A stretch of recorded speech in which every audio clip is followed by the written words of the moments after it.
Well, good morning. Welcome to OneLife Community Church. It is the second week of Advent, the second week of this different setup for everybody involved. As we go through our service today, there'll be lyrics and slides and things projected there, and then you've got bulletins with words in it. So, use what you need to see the words and see things. With that, let's stand and pray as we enter into worship.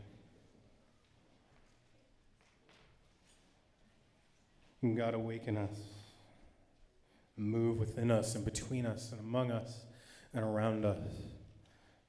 Be here. Help us to see you and hear you, to know you more. Be with us today. Amen. Let's worship our God.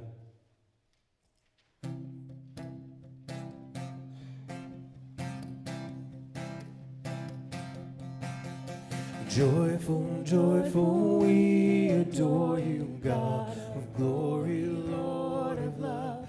Hearts unfold like flowers before you, opening to the sun above.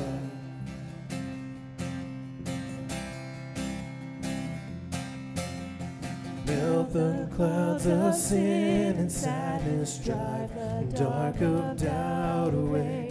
Giver of eternal gladness, fill us with the light of day. You are the one who saves. You are the one who saves. You are the one whose hands lift us from the grave. You are the light of life, the everlasting day.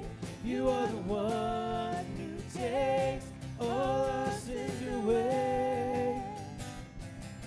You are giving and forgiving, ever blessing, ever blessed, fountain of the joy of living, ocean depths of happy rest. You are the one who saves. You are the one who saves. You are the one whose hands lift us from the grave. You are the light of life, the everlasting day. You are the one who takes all our sins away. Jesus, you are my rescue. Jesus, you are my rescue. I give you everything I am. Jesus, you are my rescue.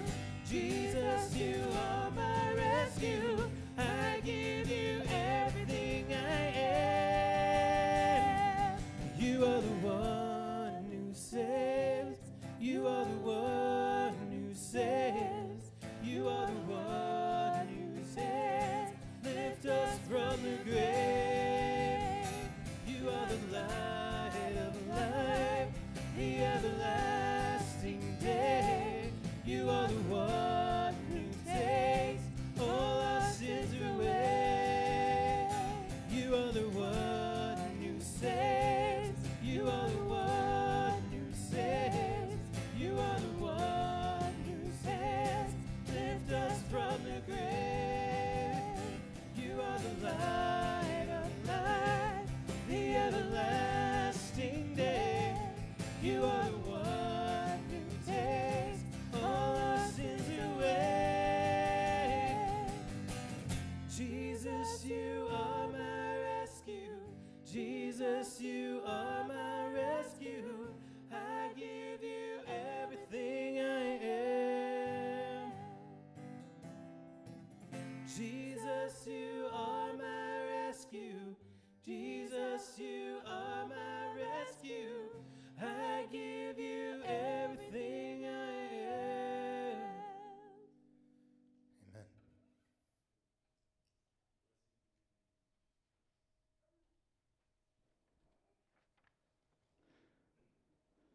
Isaiah 11, 1 through 10.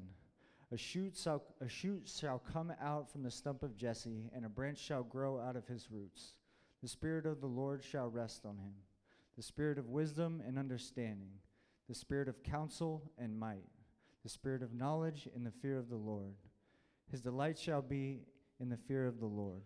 He shall not judge by what his eyes see, or decide by what his ears hear, but with righteousness he shall judge the poor, and decide with equity for the meek of the earth. He shall strike the earth with the rod of his mouth, and with the breath of his lips he shall kill the wicked. Righteousness shall be the belt around his waist, and faithfulness the belt around his loins. The wolf shall live with the lamb, the leopard shall lie down with the kid, the calf and the lion and the fatling together, and a little child shall lead them. The cow and the bear shall graze, their young shall lie down together, and the lion shall eat straw like the ox. The nursing child shall play over the hole of the asp, and the weaned child shall put its hand on the adder's den. They will not hurt or destroy on all my holy mountain, for the earth will be full of the knowledge of the Lord, as the waters cover the sea. On that day the root of Jesse shall stand as a signal to the peoples. The nations shall inquire of him, and his dwelling shall be glorious. Last Sunday we lit the first candle, the candle of hope. Today we light the second candle, the candle of peace. We light it knowing full well that peace is elusive, and in some parts of the world it is almost completely absent. Yet in this season of Advent, we trust that war and discord, whether between countries, within families, or within our own hearts, God is present, gently leading us onto new possibilities. And so we light the candles of hope and peace to proclaim that God's light is coming into our darkness.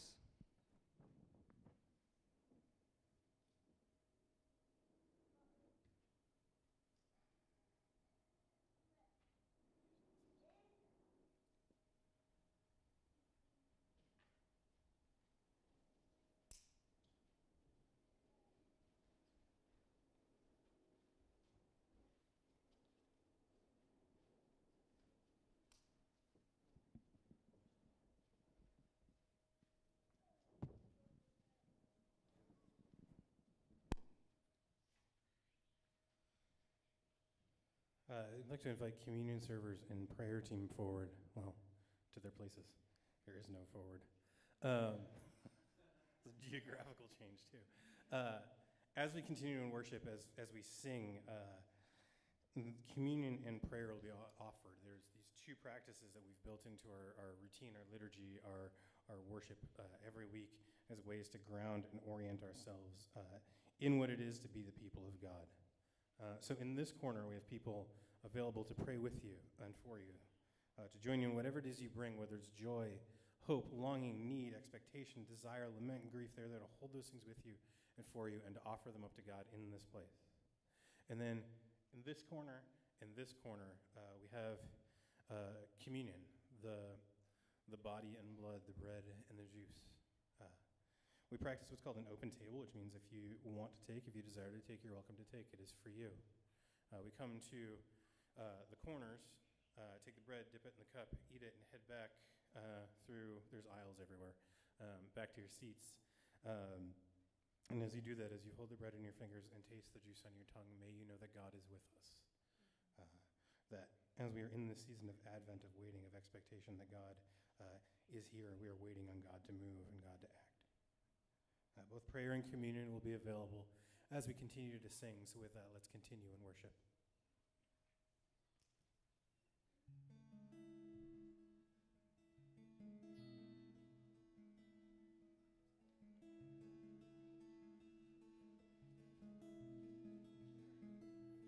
Oh, come,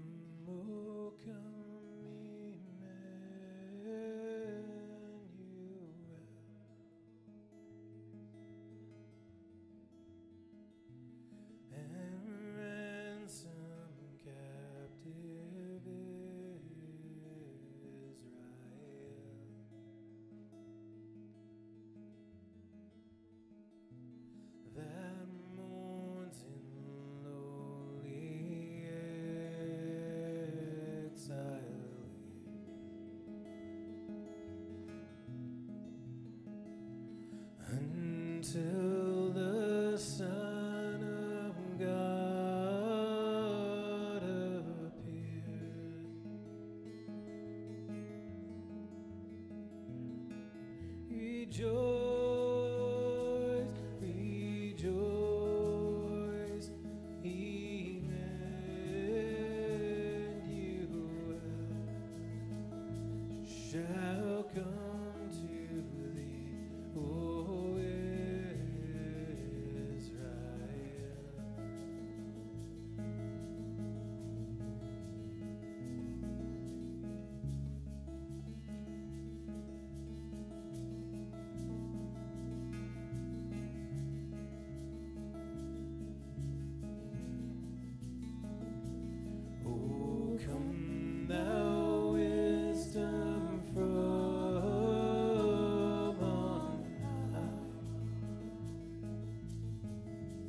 To us the path of knowledge show,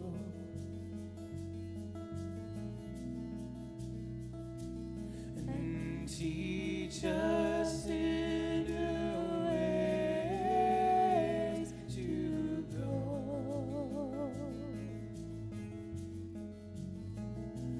Rejoice, rejoice, Emmanuel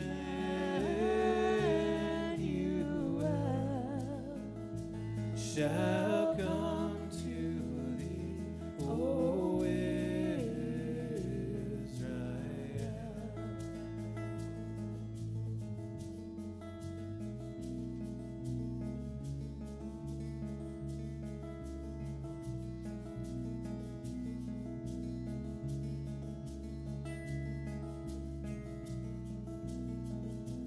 Oh, come thou day spring, come and cheer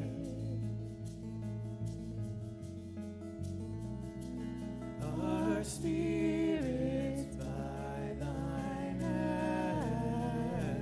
advent here.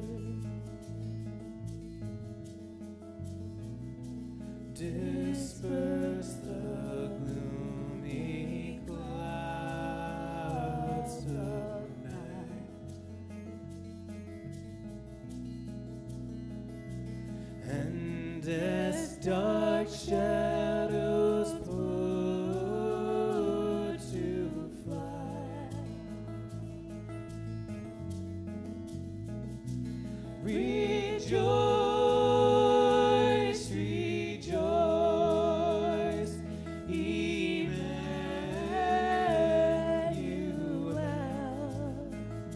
shall come to thee, O Israel.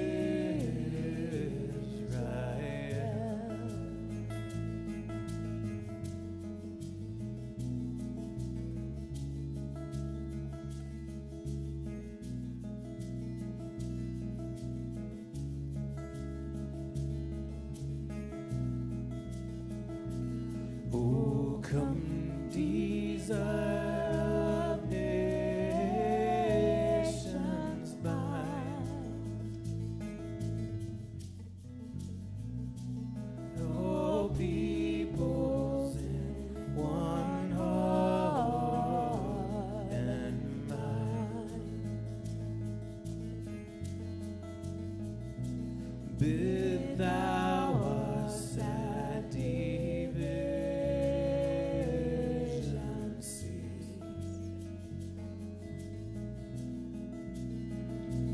and be thyself a King of peace.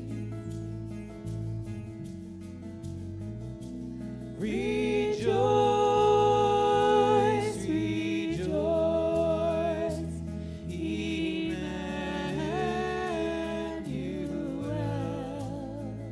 shall come to thee, O Israel.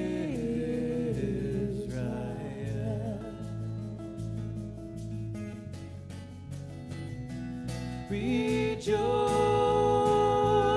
rejoice, Emmanuel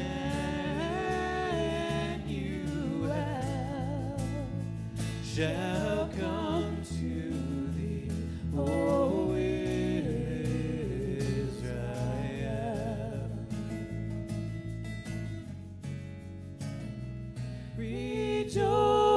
Rejoice, rejoice,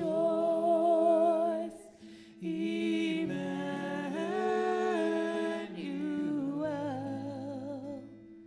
shall come to thee, O Israel.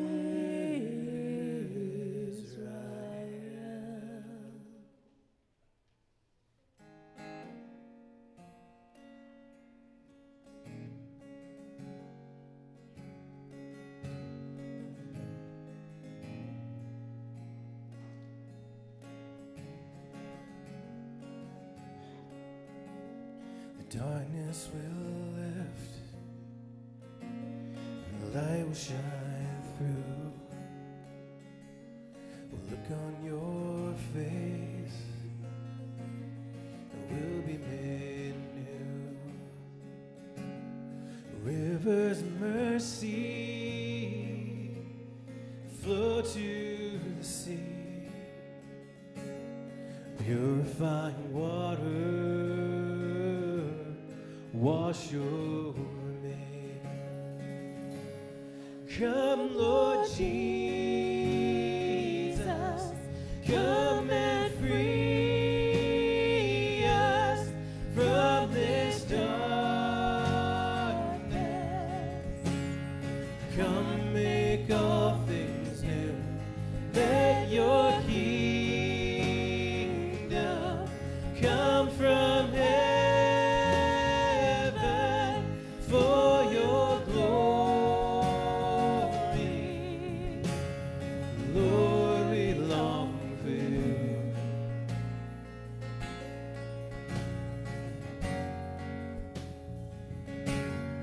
Death had its day, darkness its reign. Our God became flesh, and he too was slain, but rose from the ashes, being death once for all. O conquering King, you'll come for us all. Come, Lord Jesus, come and free us from this darkness. Come, make all things new. Let your kingdom come from heaven for your glory. Lord, we long for you.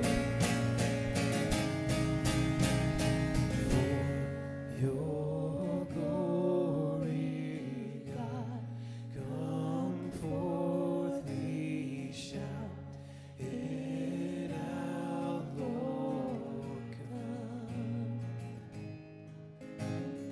You are glorious, you'll come for us. We cry out, come.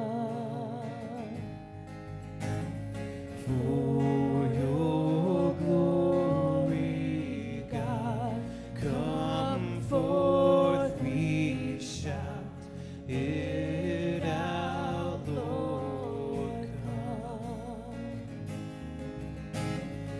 You are glorious, you'll come for us. We cry out,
sadness from wherever you've been.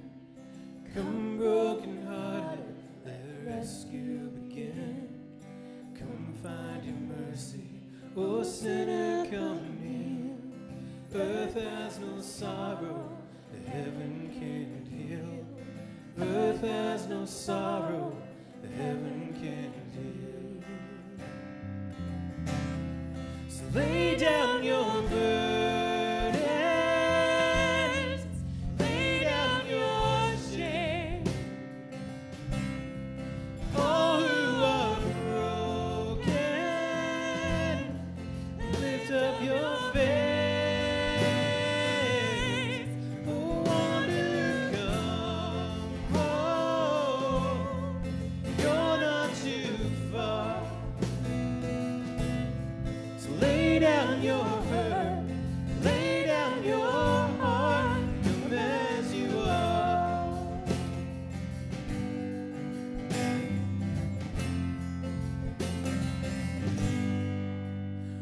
There's hope for the hopeless and all those who stray. Come sit at the table, come taste the grace. There's rest for the weary, rest that endures. Earth has no sorrow, heaven can't cure. So lay down your burdens, lay down your shame. All who are broken, lift up your face. Want to come home. You're not too far.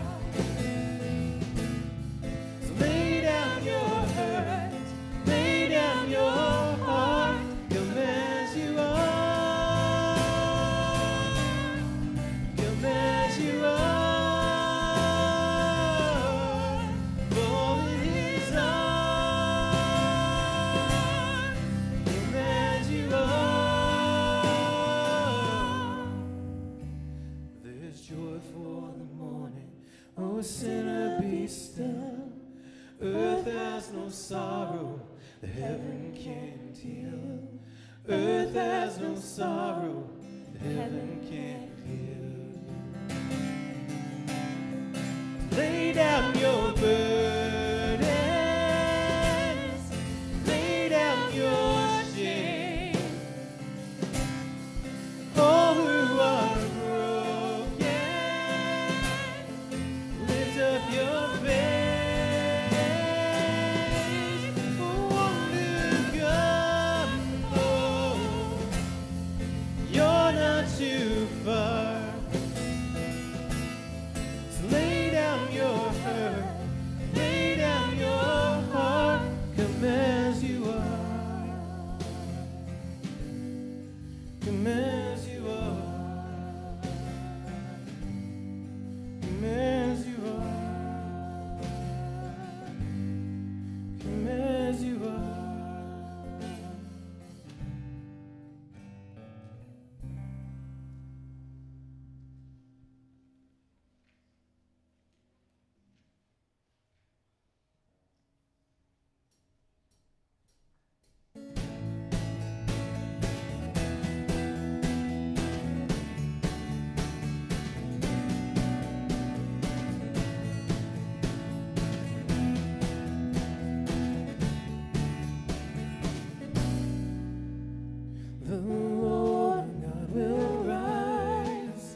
valley come rise up, and every mountain bow. Oh, justice like a flood come flow down.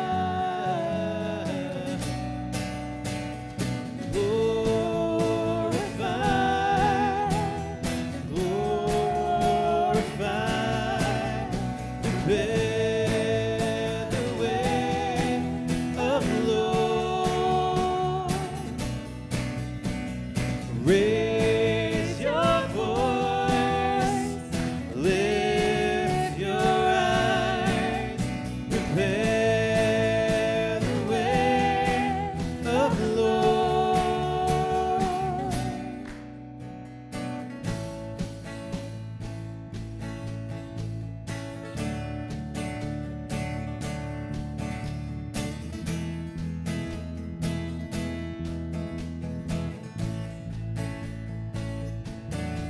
Make straight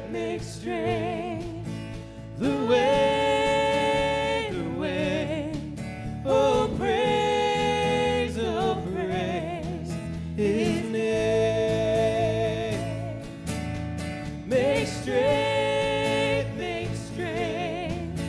the way, oh praise His name. Sing that again. Make straight the way, oh praise His name. Sing one more time. Make straight the way, oh praise His name. So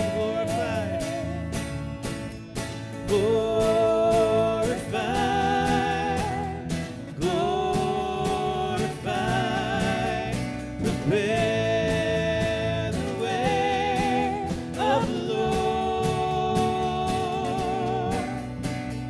Raise your voice, lift your eyes, prepare the way of the Lord.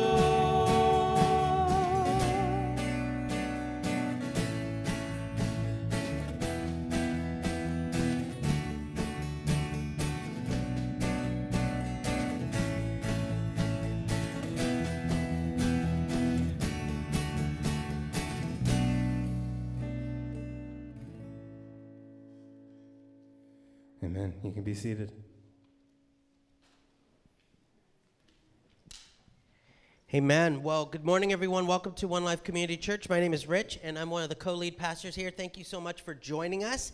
If you are new here, we want to say thank you for coming. If you are one of our regulars and maybe missed last week and you're wondering what in the wild world is going on, we completely rearranged everything because Advent is here, and we wanted to try something new.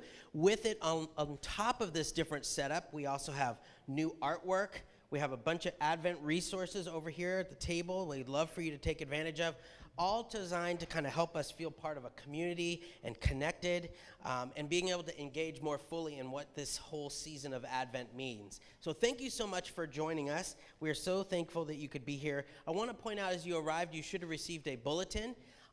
Inside there is something called a connection card.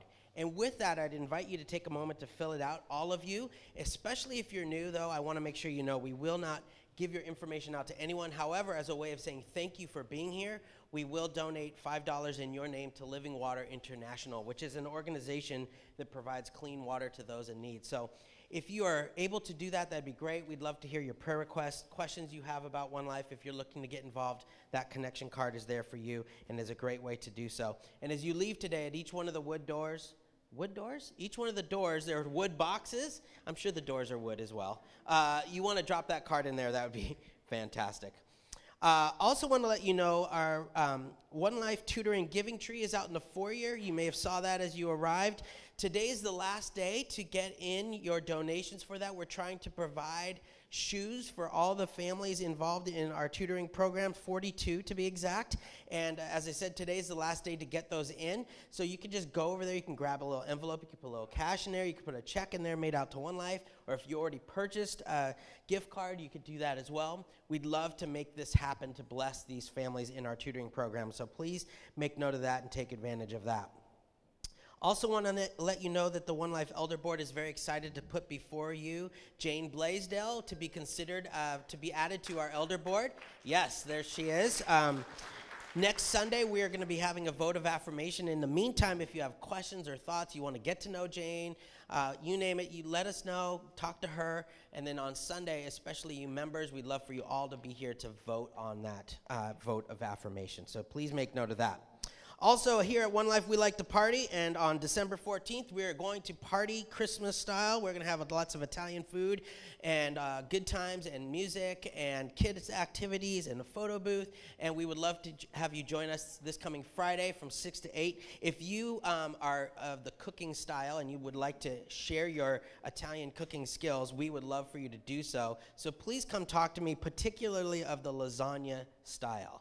We'd love to have a lot of lasagna. Lasagna. Can you just imagine a party without lasagna? It's not a good party. You need to have lasagna. So please help us by bringing an amazing amount of lasagna. Come talk to me, or you could just write lasagna on your connection card, and I will find you. So please take a moment to do that. Last thing we want to let you know is we are going to have not one but two Christmas Eve services this year at 4 and 7 p.m. They're identical. They're family friendly. They have songs and carols and scriptures telling us the story of Christmas. They have the always memorable glow stick experience. Everyone gets glow sticks. Everyone gets cookies. We'd love for you all to come. We'd love for you to invite your friends and family. And we'd also love for you to bring cookies, because we need lots of cookies, because Christmas without cookies is kind of like a Christmas party without lasagna. It's not nearly as good. So if you are one that likes to make cookies, if you would just write cookies on your connection card and put that in, or find Chris Pope or find me, that'd be great, and we'll get you in the whole situation how to get those cookies to us in the right time and right place. Those are the announcements I want to let you know about. Actually, there's one more that's not on the list. Those of you who may have helped support Emerson in his trip to Guatemala, and you bought some coffee or Christmas wreaths and greens, it's here. So you're thinking, man, this is coming at the right time. It's dark out. It's raining. I need some coffee. I need to decorate. I haven't done that yet. It's all here. So make sure before you leave today, you get that, and thank you for supporting him. You're all thinking, you just talked about coffee, I need coffee, and we're going to take a break, so you can do that. If you have kids, please look at the back of your bulletin. That'll tell you where you need to take them and where to pick them up after. At this time, if you stand up and greet the people around you, there's coffee in the back, tea, whatever you need. And when you hear the band kick back in, come join us as we continue in the rest of our service.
has it in front too. You're fine with that. So when he's done, we'll put these two mics down, and then this will be here. So if you want, yes. And if you want it higher or lower or whatever, where you want to go, that's fine. Okay.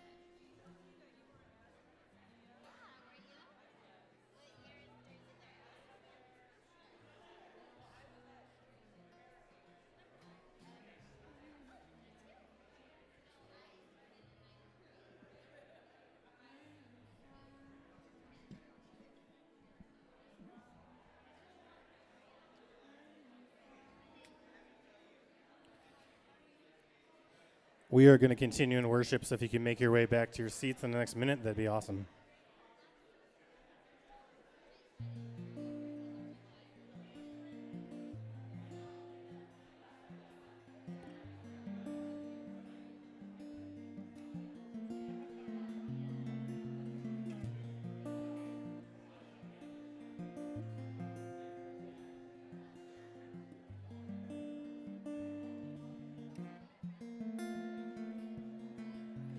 Oh, we will find our hope.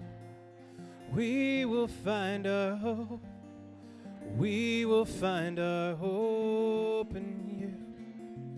Hope, we will find our hope. We will find our hope. We will find our hope in you.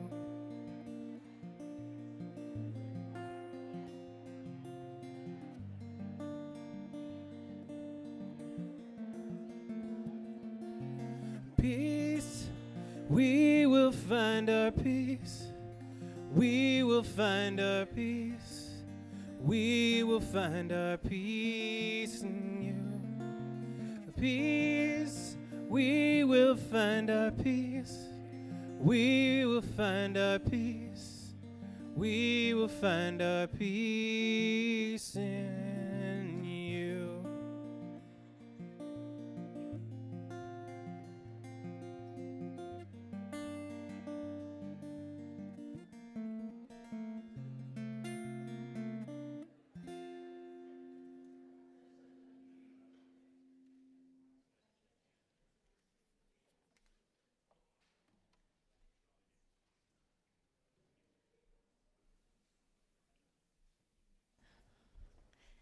Okay. Did I do the microphone? I did it. Hi, guys. So I am really loud and new to being up here. So if we haven't met, my name is Heather Seegers, and I have been at OneLife since it was Calvary Chapel. In 2000 is when I first came here. And I actually used to work with Greg, wherever he is. There he is. At the University of Washington, and I briefly worked with Dan Seegers, my husband. But it has been 15 years since then, and since the last time I gave a sermon and wore an awkward microphone, so we're just going to give a little extra grace. So I want to take a second and pray for us before we start.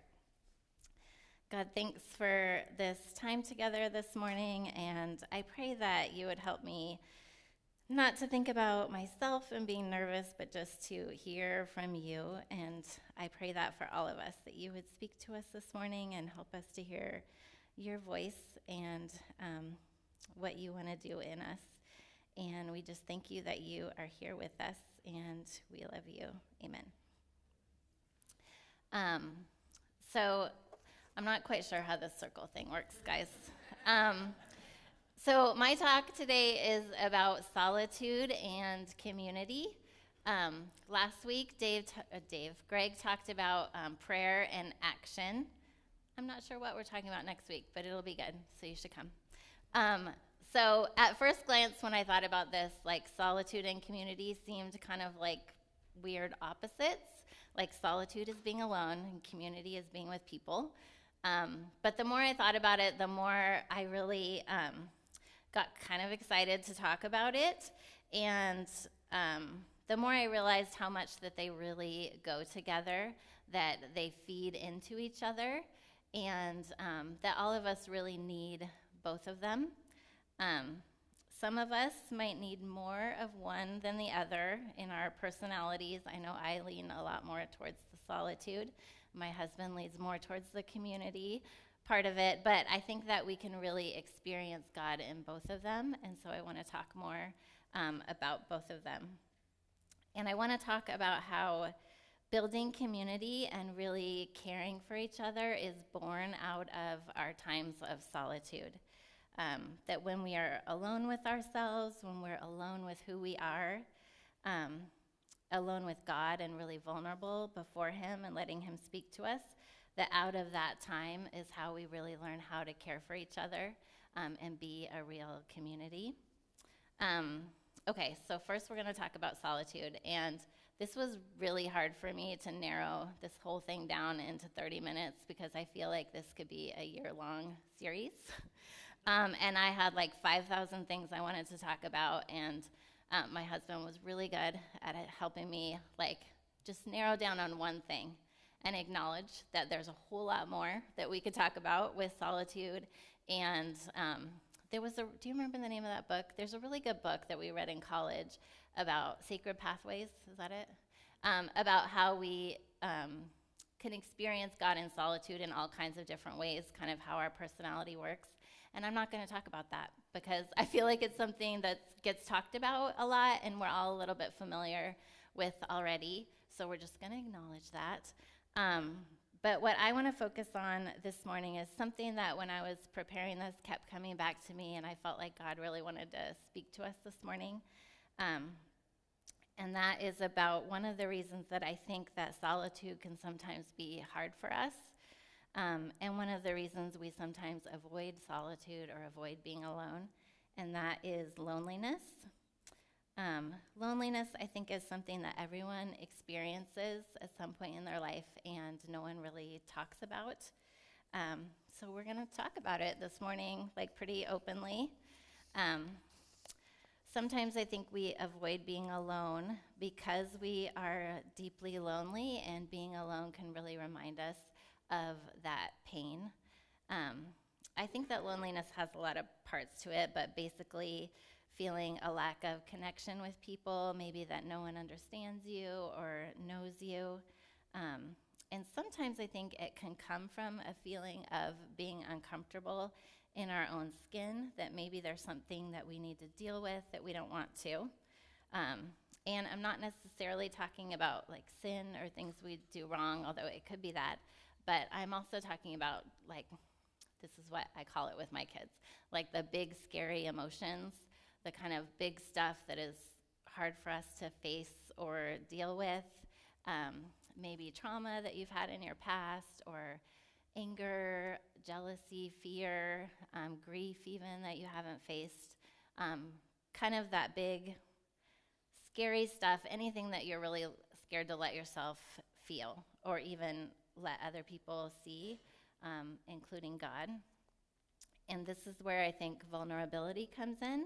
It takes real vulnerability to deal with those big, scary emotions, being honest just with ourselves that they're there, and then being honest before God. And that's where solitude comes in, laying it out, being raw, letting God speak to us and minister to us in that. And then I think it also takes a vulnerability with people, of being willing to share that stuff with other people. And we're going to talk more about that later, so we'll get there. And I know you guys are super excited to talk about vulnerability because that's like the hot topic around the dinner table these days.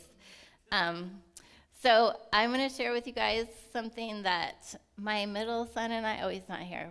My middle son, Ian, and I have this, like, this is so dorky, I probably shouldn't share this. We do like hashtag whatever is our joke. And so this isn't a joke, though. I don't know why I shared that, sorry. So we do hashtag life secrets. And these are things, there's probably like a handful of them. I think I should start numbering them, but I haven't yet. So I share these with them when I feel like stuff comes up where there's a moment to teach them something that is really important, but probably not most people get these moments. And so I'm going to share a life secret with you. This is Seeger's life secret that I think is legit. And that is that I think that everyone is lonely. I think that every single person on some level feels lonely at some point in their life, deeper than others, but I think it's just a part of being human. It's this weird thing that, like, no one can know your thoughts. Like, there are no mind readers, even though we watch a lot of superhero movies, and I always think that is the absolute worst superhero thing that you could get is mind reading. But it's not a thing. And there's even, when I was looking through stuff like this, there's even a scripture that talks about how no one can know a person's thoughts except his spirit. And so it's just this weird, unique thing to being human, that no one can truly understand what it's like to be you.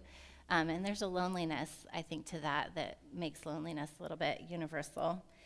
And I think one of the lies that seeks to isolate us even more is that feeling that we are alone in our loneliness, that everyone else looks happy, they have a bunch of friends, like their marriage is really amazing, their kids are really good, but you can never really know what's going on in people's heads unless they tell you. And so I just want to lay that out there. So I hope that's a comfort to you. I know it is to me, and I have to remind myself of that.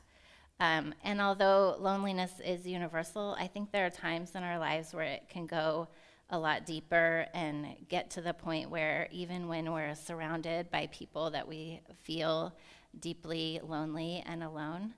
And just to be clear, I'm not talking about clinical depression. I think that's really different. I've been there, and that's kind of a different topic, so I just wanted to be sure that was out there.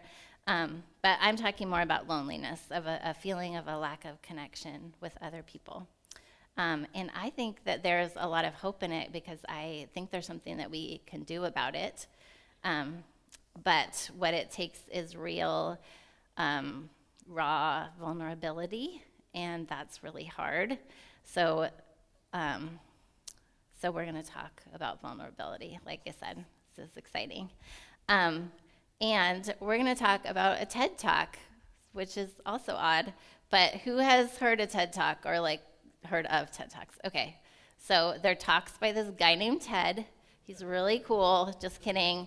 I don't even know. TED stands for something, but there's an app that you can do, or you can just YouTube. And these are just talks by people that are experts in their field of a huge variety of topics. But one of the most popular TED Talks is by a lady named Brene Brown. I think she's a clinical psychologist. Does anyone know? I'm right? Okay. And her talk is called The Power of Vulnerability, and I think it's in the top 10 most popular TED Talks, which I think is kind of cool. And she talks about how we all long for connection, but we let our fear of vulnerability hold us back from connection. That feeling that, is there something in me that if people knew it, I wouldn't be worthy of connection?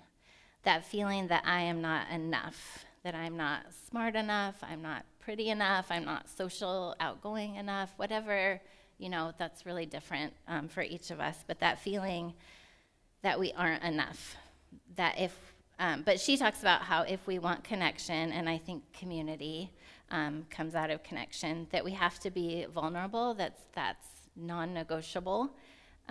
We have to allow ourselves to be seen and known, even the messy parts that aren't fun to share or even see sometimes. And I think that's first by God, and that's where solitude comes in, being honest about our thoughts and our feelings and our big, scary emotions, asking him to heal us, to make us new. And then I think accepting that we are enough, that he knows all our stuff, that he loves us completely, that we are worthy of love and belonging because of him. And I want to take it another step further and say I think we also need to be vulnerable with each other. And we are going to talk about that too tonight. But first, I wanted to share a scripture that is really meaningful to me and speaks to that sense of loneliness. Probably the loneliest time in my life was in my teenage years, which I know is not unique to being a teenager. But there was a lot going on, and it was the time I felt just the most deeply alone. And I hadn't really been to church very much, and my friend brought me to church, and I started going with her. And I thought they were like giant weirdos. There was a lot of hand raising and saying weird things. And I thought they were so weird, but I kept going because it was the one place that I really started to feel like I wasn't so alone. And I didn't really realize at the time what it was, but I think it was really God's presence and being in the midst of his people that that feeling of loneliness started to lift for me. And there was a scripture that was really meaningful then, and still is, and it's, I think Angie, you're so on top of things. It's Psalm 139, 1 through 14. And you guys, this is my Bible from when I was in high school, and look, there's like leaves in it. I don't even remember where from, and I underlined every single word pretty much in it, and it makes me happy. And it flips right to the Psalm, so I must really like it. So I'm going to read it. It's a lot, and you can read along. Oh my gosh, you guys, 43 is hard. Okay. Oh Lord, you've searched me and you know me. You know when I sit and when I rise. You perceive my thoughts from afar. You discern my going out and my lying down. You are familiar with all my ways. Before a word is on my tongue, you know it completely, O Lord. You hem me in behind and before. You've laid your hand upon me. Such knowledge is too wonderful to me, too lofty for me to attain. Where can I go from your spirit? Where can I flee from your presence? If I go up to the heavens, you are there. If I make my bed in the depths, you are there. If I rise on the wings of the dawn, if I settle on the far side of the sea, even there your hand will guide me. Your right hand will hold me fast. If I say, surely the darkness will hide me, and the light become night around me, even the darkness will not be dark to you. The night will shine like the day, for darkness is as light to you. For you created my inmost being. You knit me together in my mother's womb. I praise you because I am fearfully and wonderfully made. Your works are wonderful. I know that full well. So I love this. That really speaks to me that God already knows all of our mess, even better probably than we do, that he is down in the dirt with us, that he sees us, that he can take our pain, and he's just waiting for you to share it with him. And in solitude, in these times alone, you're never actually alone, that he is right there with you waiting. And so I want to take a moment, if this is speaking to you. I don't want to just move on past it to talk about community. I want to take a few minutes to pray and listen, find solitude in the midst of all these people. So I want you, we're going to play something, and don't play it yet. But while it's playing, I want you to pray about all of this and just be honest with yourself. If you feel like you do avoid being alone, or if you feel like God is speaking to you about something, I want to tell you that it's time for you to deal with that stuff, to face it, to let God work in you, that you can do this. I know that you can do this. I know you've done hard things before. And the church and the people here today, that we can take your pain, that we can walk with you through this, that God can take your pain and walk with you. And so so what we're going to be watching is a spoken word poem. I feel like I'm just throwing all kinds of fun new things at you this morning. So this is a spoken word poem, and it's by a woman named Amina Brown, and she's amazing, and I cry every time I hear anything by her. But I want you, just during it, to find your moment of solitude and let God speak to you, and then we're going to keep going and talking about community. So let's play. I'm going to take a drink of water. Take a look. Survey the damage. Review the debris, the things that didn't survive. Look closely at the ashes you come from. Remember how hard times can singe through just about everything. Assess what the flood and quake and sickness and death have stolen. Remember how the pain made you lift a life you never thought you had the strength to lift. Gave you new muscles, made you just as strong as you are weak. Remember the time life wanted to fight you in a boxing match you never agreed to, punched you in the gut, hit you straight in the chest, stole the wind out the inside you. Remember rock bottom, how asphalt and concrete left tread marks on your cheeks, how you never thought your knees would find the strength to kneel, and certainly not to stand, and definitely not to walk, and maybe never to run again. How you never thought you'd say, much less live anything like the words get up, but you did. You survived. You are here, breathing. Remember the words they said, how they punctured your skin, made you bleed. You applied pressure and yet continued to bleed, made you cry, made you doubt yourself, made you doubt God and goodness and grace. How you learned that truth be the best thread for suturing wounds, how time can turn a stitch into new skin, how in the old places of pain, new life can find its footing, how overcoming didn't show up in the clothes you thought it would, but you did. You overcame. You are here, breathing. Look out across the devastation. See the life that the fire missed. See the seeds always teaching us how and when and where to start over, how to poke a limb through the dirt, how to soak up rain, how to search for sun, how to grow a spine so strong that it bends through wind and storm but does not break, how to turn the veins of your palms up, how to preen and dance and find the light, how to study your trunk, limbs, branches, trace the scars and find them grooves, how your body is a quilt, how your skin is a storyteller, how your wrinkles and folds are a map uncolonized, how you found your North Star somewhere between your collarbone and your rib cage, how your voice becomes a stream that always finds its river, how your feet never fear a path never traveled, how your bones sing freedom, how they whisper, remember, you are here, breathing.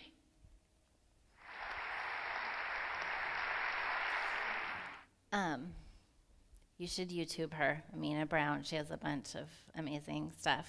But if God is speaking to you, I don't want that to stop here. I want you to find someone this week and share what God has been talking to you about, to hold on to that and don't lose it.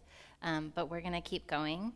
So out of solitude and what we've been talking about, I think is where real community is born.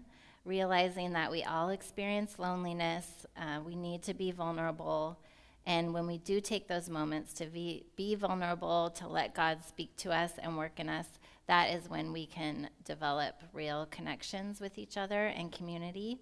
So again, community can be like a year-long series, and there's so many parts to it.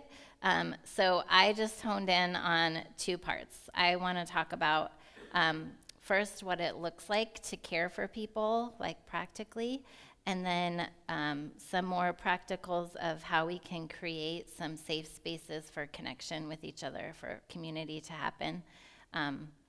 So first, we're going to talk about caring for each other.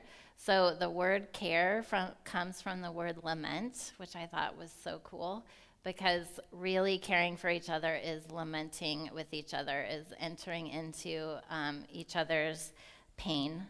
And I think you might even need to deal with your own pain and feel it first before you can truly enter into someone else's.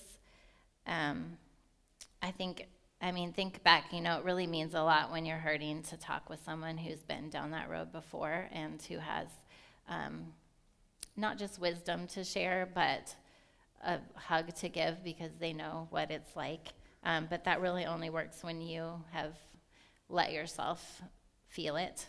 I think in our society we really fear each other's pain. And I think a part of it is that it brings up stuff that we haven't probably fully dealt with and that we're scared of. So again, that goes back to the importance of solitude and vulnerability.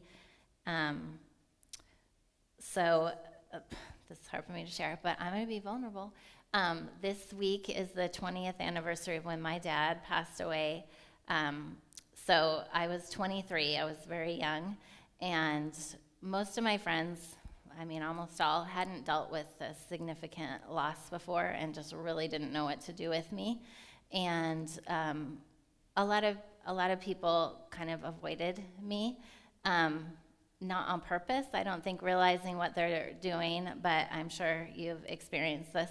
But there were people, and I found myself seeking out those people that really gave me the freedom to be real and raw with how I was feeling, and like actually asked me how I was doing. My mom, who's here, is one of them, and actually Dan, who we barely knew each other, I still remember being in his kitchen and him asking me how I was doing, and I was like, oh my gosh, no one ever asked me, because they're scared of the answer. So I think I learned early on that importance of just letting people be scary and share that scary stuff.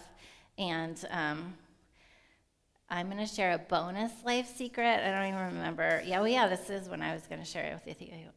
Okay, bonus life secret. You probably know this deep down, but I think it doesn't come out in practical life very much.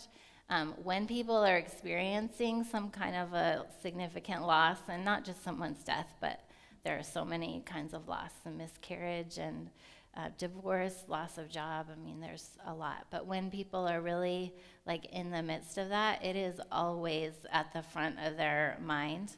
And I think people are scared to bring it up because they don't want to remind someone of the person that they lost or the pain that they're feeling. But bonus life secret, it's there. You're not reminding them. And by asking about it, you're giving them permission to talk about the stuff that they've been scared to talk about, because most people won't let them. And that is such a gift to give. And I want you to be that person that will ask them about the scary stuff.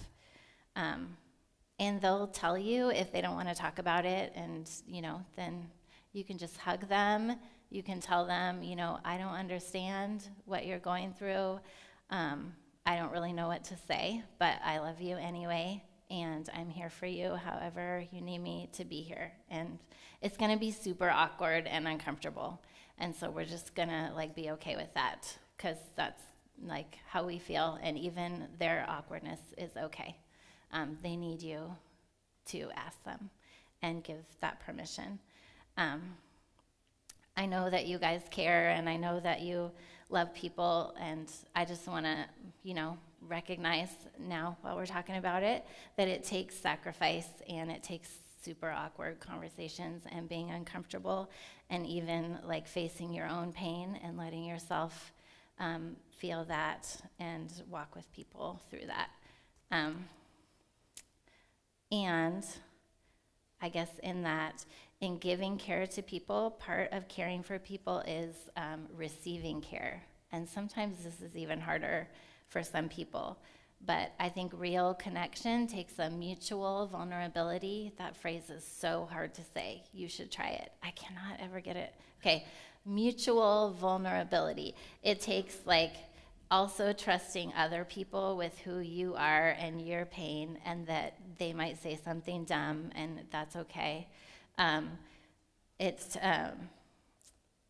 think about when someone trusted you with something that was going on that was hard for you, and how it takes the friendship from here just way down to here in this deeper, that seems, maybe it's here, just a deeper level. And it feels like a gift to me when people share. It feels like a gift of trust, and so we need to also give that gift. Okay, so connection takes all of this stuff that we've been talking about. It takes the solitude of being vulnerable and facing the scary stuff and laying it out before God. It also takes that mutual vulnerability of being real with each other, entering into each other's pain. I mean, frankly, it's kind of simple, but it's really, really hard. So I wanted to talk about some practicals of like how we build community, how we can create the connections that are going to start out surfacey, but get to the place where we can really like go deeper. But it takes like getting people together, and it takes like going out for walks or doing stuff to be able to get to those deeper places. So here's what we're gonna, okay. So here's how I think of it. I think of like who needs connection, like who and how. Like who in my life needs more connection, like what people am I around, like what are different communities of people that God has put in my life. And then also thinking of how, like how can I get people together, what do I like, what am I good at, what do I enjoy. For me, I love to build community around the dinner table or the lunch table, or not really, breakfast doesn't happen often, but around the table. Like, I think there's something really, like, vulnerable about inviting people into your space and, like, not feeling like you have to be Martha Stewart. That probably dates me. I don't know who the current Martha Stewart is. No one else does either? Okay. So, not feeling like you have to be perfect, but letting people see like your craziness of your house and your family takes a vulnerability that I think people appreciate. I actually this is not in my notes, but last weekend some friends came over, and one of them was someone I didn't know, but she knew me online, and she was like, I felt comfortable coming to your house because on your videos sometimes you show your messy kitchen. Don't tell Dan, sorry. But seriously, she was like, I just feel like, my kitchen's always a mess, and I'm scared to have people over. And I was like, I know that you'll be cool because you're okay with like being real and showing the craziness in your life, and my life is totally crazy too. And I think there's like, something to that. Sometimes we're scared to like invite people over because we don't want them to see that. But when they see that, they just see that you're a real person because they have a messy kitchen too, because we all eat. So just putting that out there. And I also love food. Like, I think people really relax around food. There's just something universal about eating together. And it also is easier because you're like eating for part of it, and you can, to make small talk if you don't know each other so well. So like inviting people over and ordering pizza if you're not into cooking, or like making tacos, or not feeling like you have to make a huge, beautiful meal, because it's not about like how great of a host you are. It's about like the connections that we're making. So trying to help us get past our nervousness of inviting people over. Jessica and I, was this last year, we went to see Jen Hatmaker, was that last Christmas? Talk, and she's just someone who, she has a podcast too, which I recommend, and this book is called For the Love. She's a writer, and she talks a lot about building community, and in her podcast, she's mainly just sharing stories of different women and all kinds of different ways that work to build community where they're at. So she's sort of inspired me a lot in this space. So I wanted to read something that she says about this out of here, because she says things really well. Okay. Loneliness can be a prison, but we have the keys. You needn't wait for someone to open the bars. If you can make a pot of chili and use the cell phone, then you can create community. If you want to wait until your house is perfect and you aren't nervous, then just forget it. This is an imperfect apparatus, thank goodness. It requires people with true faces courageously being seen. There is no alternative to genuine connection.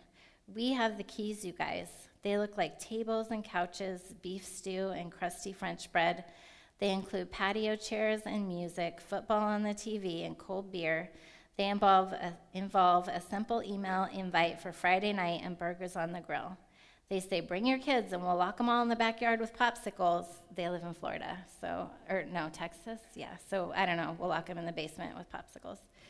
The keys include good questions and good listening around a fire pit, again, Texas. They certainly contain stories and laughter. They don't require fussing or fluffing, so don't let anything stop you, because a messy kitchen only tells me that someone cares enough to feed me, which is a good key. Instead of waiting for community, provide it, and you'll end up with it anyway. She's good, you guys. Okay, so we're ready to make some connections, like we're ready to deal with our stuff, to reach out to each other, and to work on this. So I just wanted to close by talking about some ideas of like practical stuff we can do. And so I'm going to, what time is it? I don't know how close I am to time. I'll just throw out some ideas, and you guys can brainstorm after in your little groups, because I think that I talk too long. But I was thinking through like different groups of people and like things we can do with those different groups, but really they kind of relate to all the groups. So one of the groups of people I thought of is neighbors. Like I know we only really know our neighbors that also have kids or like in a similar space in life. And so we've been talking about doing like a Sunday night potluck and just inviting people over. And specifically, I was thinking a lot about the neighbors, like our next door neighbors have never been over for dinner. They've only been in our house like when we had issues. So just inviting people over for a potluck, I like that because it's like easy and people love to contribute, and so it makes people feel more comfortable sometimes. Something I did last year was I just started inviting like the ladies down my street to go for a walk. And I was like amazed how into this people were, because we all feel like we should exercise, and some of us are better than others, and I'm bad. But it's something that we already feel like we should be doing, and it's easier like when you don't know someone to be walking and like have awkward conversation than just sitting across from each other over coffee. And that I think works really well for us. And something that was in this book or was somewhere else, I don't know, someone talked about a lady who she just like got a picnic table and stuck it out in our front yard, and she would just hang out there purposefully to try to chat with the neighbors, because you know people are always walking by and we don't usually chat, and that was like an easy way to kind of chat and like get them to come to your table and hang out. Something for school is a big community for me because I have school-age kids. And last year, and again, it's so cold here. It's hard for me because you can't do a lot of stuff outside, except in the summer. But last spring and early fall, we would meet at the flagpole on Fridays, like moms, and go walk around the neighborhood. And especially stay-at-home moms, especially if they have young kids, love to go for walks. So we did that, and people like freaked out over that. And so that was really easy. We also I do PTA, and we also, am I allowed to say this? We go out for happy hour after PTA, and that like now people like that have graduated still come to happy hour on like the first Tuesday of the month at 9 because it was such a great time. Work. Dan is like great at, if you know my husband, he's great at like connecting with people and building connections. He loves to like get people from all different parts of his life together. And so with work, he's looking at me like, why are you talking about me? At work he does, I'm probably gonna say whatever you do wrong, but is that every Friday, or maybe they do like a video conference on Friday at 4:30, I think, and they just kind of hang out on Zoom, which is like video conferencing, and like not talking work, just like a hangout time. But he works remotely, and so it's like people from all over doing this, which I think is cool because it's hard to develop community with people you're not like in person with, and he's good at that. And then I was asking him about this, like, what do you think are the big things at work? And he said the biggest thing he thinks, God, this is hard not to trip, is like just asking people in those moments when you're going to get coffee or you're like walking past them in the hall, like, hey, how are you doing? How is this going? Or just those moments, not feeling like you always have to be talking about work, but being willing to like check in with people and care for people in those moments is powerful. And I mean, he knows people that he worked with like 50,000 years ago, and they still like connect. It's crazy. So you should talk more with him about this. And also like just doing lunch together. I know for me that has worked like easy. And something I was thinking about church and like how we develop community at church, and something that was really powerful for me when I first started coming here. We didn't have kids yet, but we used to go out for lunch after church, and like a lot of the people that I still know are from those lunch days when we used to go to Kona Kitchen. They're my people. And that is just an easy like thing. And also small groups, and I think we were also in small group together. The cores, I like it because someone else plans it, and all you have to do is show up. That's beautiful. So that's like an easy kind of way for you to enter in. Okay, so those are just a few examples. I want you guys to keep talking about this. Actually, I want the worship team to come up first. I knew I was going to forget. And I want you guys to keep like talking about this and brainstorming after, like talk with your family or your friends on the way home, like the rest of the week. And I have an assignment for you. Okay, so are you guys ready? So I want you to pick one thing. I don't want you to be overwhelmed by like, community is a huge topic, and there are like 10,000 people in your life who need you. But if you're like me, then that you make 10,000 plans and you do them for a week and then you don't do anything again. So I want us to just pick one thing that we can do, and I want us to like put it into motion this week to start building connections with some people in our lives. So that's your assignment, and we can pray about it while they play a song. And oh, you know what? And last thing, this is a library time. Like I said, there was so much I wanted to talk about and so many good books. So I'm just going to tell you, if you're a book reader like me, Brene Brown is the person who does the TED Talk on vulnerability, and this is her book called Daring Greatly. So good. Jen Hatmaker, whatever book she wrote is good. This one, I wanted to read the whole book to you guys. It's called Out of Solitude. Did you remember reading it in college? We read it in college, but I've read it like 100 times since then. And look, it's like 2 pages long. And you should get it on Amazon. I want everyone to get it on Amazon. And this is just so good. It basically is all the stuff we talked about today, but like by an old monk, but so good. So you should Amazon that too. Henry Nouwen. Out of Solitude. Okay, so Brian's going to play for us, and you guys are going to pray.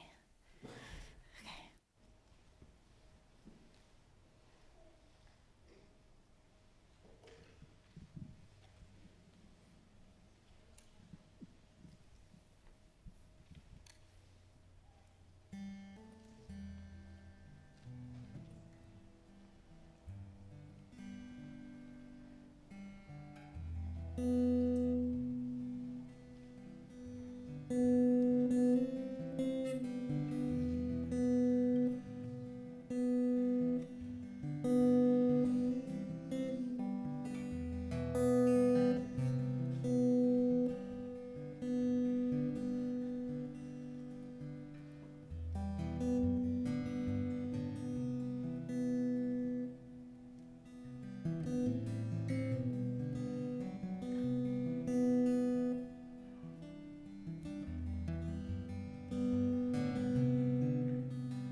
Would you stand and sing with us?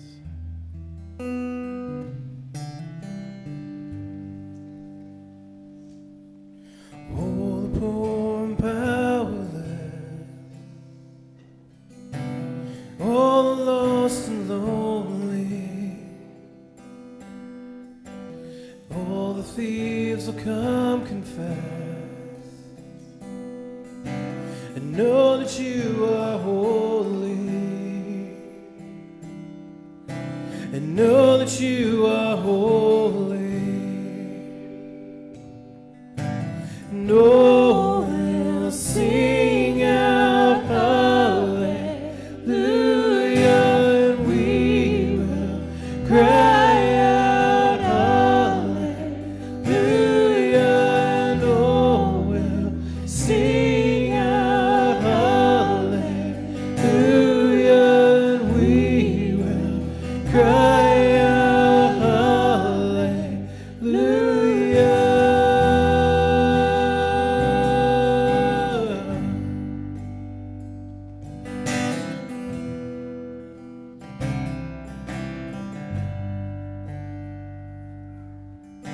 All the hearts who are content,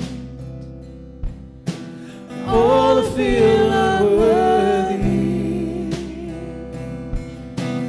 all who heard with nothing left, know that you are holy, and all will sing out hallelujah, and we will cry out hallelujah, and all will sing out hallelujah, and we will cry out hallelujah.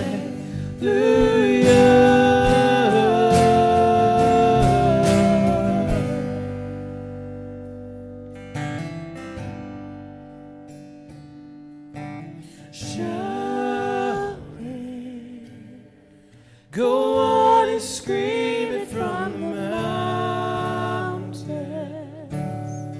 Go on and tell it to the masses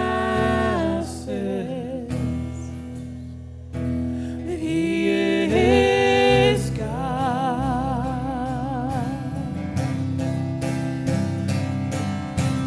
Shout it, go on and scream it from the mountains. Go on and tell it to the masses that He is God. Shout it, go on and scream it from the mountains. Go on and tell it to the masses that He is God.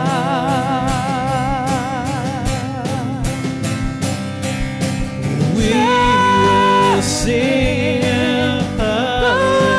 hallelujah, and we will cry out hallelujah.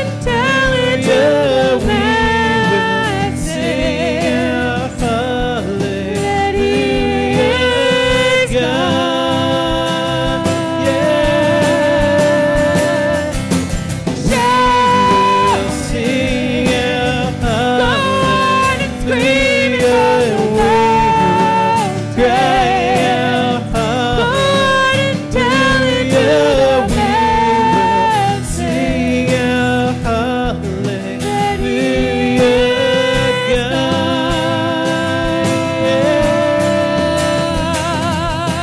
Shout it, go on and scream it from the mountains.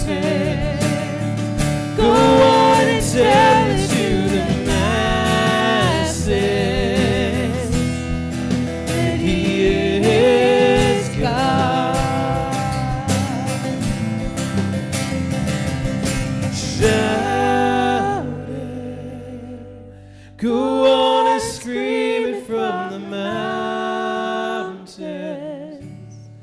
Go on and tell it to the masses. He is God.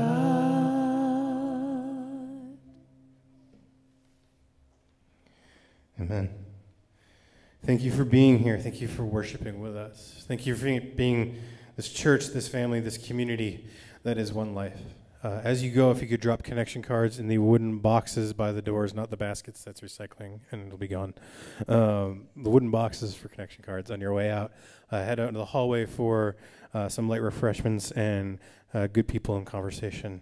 And as you go, also, if you bought wreaths or garland or anything from Emerson, please pick it up on your way out so James does not have to take it home with him again. It's right outside the main doors there. And as you go, may you find the goodness, the presence, the person of God, both within yourselves and within each other. Go in peace.